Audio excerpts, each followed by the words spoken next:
நடக்கிறதெல்லாம் பார்த்தா அந்த ஜோசியர் சொன்னது உண்மைதானோன்னு தோணுது.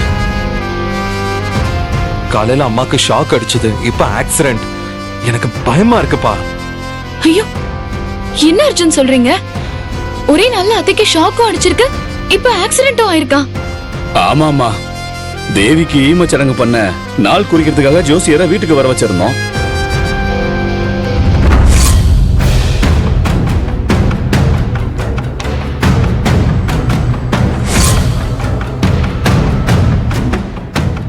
இப்பவும் அதுக்கேத்த மாதிரி செல்வநாயகிக்கு ஆக்சிடென்ட் ஆயிடுச்சு. அதாமா ஒரே குழப்பமா இருக்கு. ஐயோ கடவுளே, இதுல யோசிக்கிறதுக்கு என்ன மாமா இருக்கு? நடக்கிறதெல்லாம் பார்த்தாலே தெரியலையா? அந்த ஜோசியர் சொன்ன மாதிரி தானே நடந்துட்டு இருக்கு. ஜாதகத்துல தோஷம் இருந்தா அது கண்டிப்பா பழிக்குன்னு தான் சொல்லுவாங்க. நம்ம அந்த ஜோசியர் சொன்ன மாதிரியே செய்யறதுதான் நல்லது மாமா. என்ன சத்யா, நீயும் இவங்கள மாதிரியே பேசுற? நான் எதுக்கு இதுக்கு சம்மதிக்க மாட்டேங்கிறேன்னு உனக்கு புரியலையா? அத்தை, நீங்க எதுக்கு இதுக்கு சம்மதிக்கலன்னு எனக்கு நல்லாவே புரியுது. ஆனா எங்களுக்கு நீங்க முக்கியம் தானே.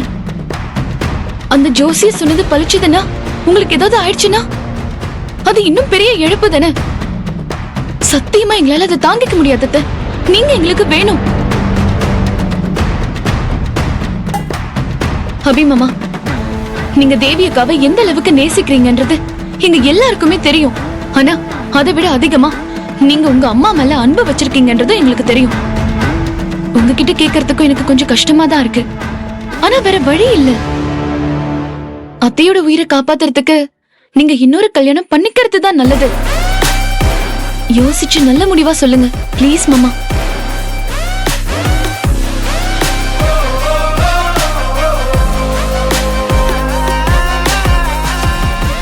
என்ன பொறுத்த வரைக்கும் தேவி போனப்பவே என் வாழ்க்கை முடிஞ்சு போச்சு. இனிமே நான் வாழ்றதுன்னா அது என் அம்மாவுக்காக தான்.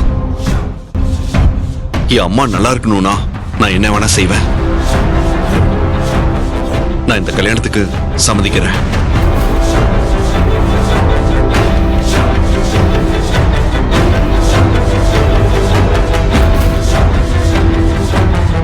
அபி, எனக்காக நீ உன் மனசை கஷ்டப்படுத்திக்காத. உனக்கு விருப்பம் இல்லைன்னா எதுவுமே செய்ய வேண்டாம். எனக்கு ஏன் சந்தோஷத்தை விட உங்க உயிர் தாமா முக்கியம்.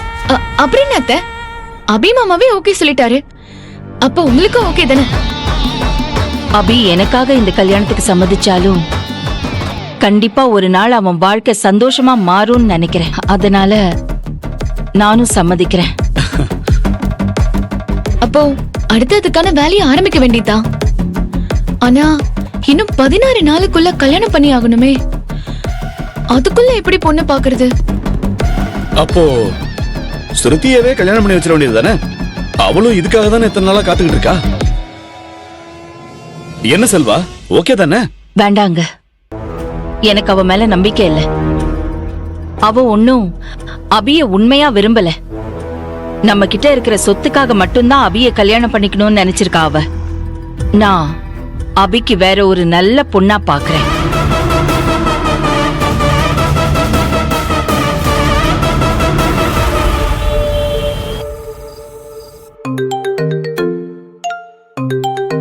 செல்வநாயகி எதுக்கு இந்த நேரத்துல கால் பண்றாங்க?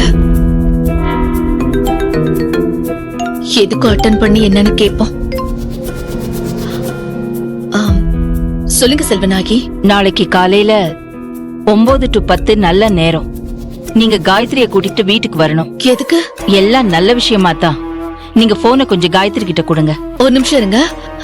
காயத்ரி, காயத்ரி. என்னம்மா? செல்வநாயகி ஆண்டி உன்கிட்ட பேசணுமா? பேசு. என்கிட்ட? ஆமா. ஓகே, சொல்லுங்க ஆண்டி. எந்த விஷயத்தை பத்தி நீ கவலைப்பட்டுக்கிட்டு இருந்தியோ அது இப்ப நடக்க போகுது. ஆண்டி நீங்க என்ன சொல்றீங்க? உனக்கும் அபிக்கும் கல்யாணம் பண்ணலான்னு முடிவு பண்ணிருக்கேம்மா. ஆண்டி சீரியஸாவா? ஐயோ, என்னால நம்பவே முடியல. எப்படி? எனக்கு ஒண்ணுமே புரியல. அத அப்புறம் சொல்றேன். நாளைக்கு காலையில நீயும் அம்மாவும் வீட்டுக்கு வாங்க. முகூர்த்தம் பேசி முடிச்சிடலாம். ஓகே ஆண்டி, நான் கண்டிப்பா வந்துடுறேன்.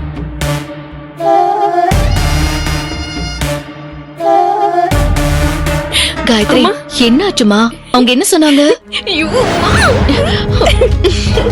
சரி சரி, என்ன? அம்மா, எனக்கும் அபிக்கும் கல்யாணம் ஆக போகுது. நிஜமாவா சொல்ற? ஆமாம்மா, ஆன்ட்டி அதுக்காக தான் இப்ப கால் பண்ணிருக்காங்க. நாளைக்கு நம்மள அவங்க வீட்டுக்கு வர சொல்லிருக்காங்க.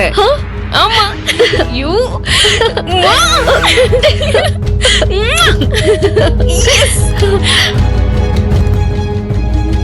கடவுளே, என் பொண்ணை இந்த மாதிரி சந்தோஷமா பார்த்து எவ்வளவு வருஷம் ஆச்சு. இந்த நாளுக்காக தானே நான் காத்துட்டு இருந்தேன். செல்வநாயகி அம்மா பெரிய ஆள் தான் போல. காயத்ரிக்கு தேவையானதை செஞ்சு தேவி பத்தின உண்மைய அப்படியே புதைக்க போறாங்க போல.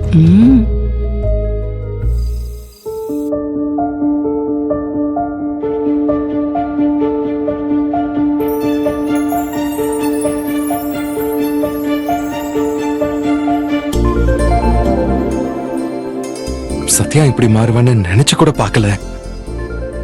இனிமே சத்யாக்கு அம்மா மேல சந்தேகமே இருக்காது.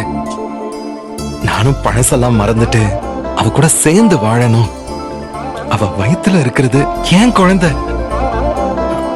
அந்த சந்தோஷத்தை கூட என்னால வெளியில காட்டாம இருக்கிறது கொடுமையிலும் கொடுமை. இதான் சரியான டைம். இன்னைக்கு சத்யா கிட்ட மனசு விட்டு பேசிடணும்.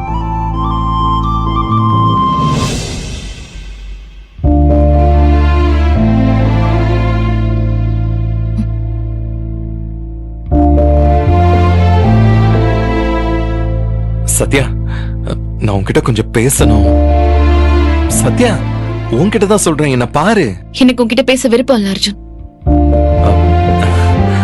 இன்னும் கோவமா தான் இருக்கியா என்ன? அதான் எல்லாம் முடிஞ்சிருச்சுல, அப்புறம் என்ன? என்ன முடிஞ்சது அர்ஜுன்? அப்படிலாம் எதுவும் முடியல. என்ன சொல்ற? வீட்ல போய்கிட்டு இருந்த பிரச்சனை தான் முடிஞ்சிருச்சுல்ல. தேவேனிய கொன்னது நீயும் இல்ல, என் அம்மாவும் இல்ல. அதான் உனக்கே தெரிஞ்சிருச்சே. அம்மாவுக்கும் உன் மேல பெருசா கோபம்லாம் இல்ல. உனக்கும் ஜாமீன் கிடைச்சிருச்சல்ல, அப்புறம் என்ன? என்ன சொன்ன? ஜாமீன் கிடைச்சிருச்சா? நீ என்ன ஜாமீன்ல வெளியே கொண்டு வந்த? நான் தானே வந்த. தேவி என்னோட சொந்த அக்கா. அந்த விஷயம் உனக்கு நல்லாவே தெரியும். அவளை நான் கொலை பண்ணிருக்க மாட்டேன்னு உனக்கு நம்பிக்கை வரல.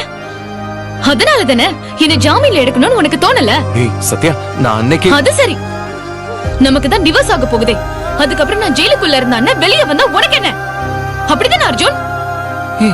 ஏன் சத்யா எப்ப பார்த்தாலும் அவசரப்பட்டுக்கிட்டே இருக்க? என்ன பேசவே விட மாட்டியா? நான் என்ன சொல்றேன்னு முதல்ல கேளு. நீ என்ன சொல்ல போற? நான் அதான் அன்னைக்கு போலீஸ் ஸ்டேஷன்லயே நீ என்ன சொல்ல போறேன்னு நான் தான் பார்த்தனே. சத்யா ப்ளீஸ், நீ திரும்பவும் சண்டை போட ஆரம்பிக்காத. முடிச்சதெல்லாம் விட்டுரு. நான் எல்லாத்தையும் மன்னிச்சு உன் கூட பழைய மாதிரி இருக்கலாம்னு நினைக்கிறேன். மன்னிக்க போறியா? நான் என்ன தப்பு பண்ண நீ என்ன மன்னிக்கிறதுக்கு?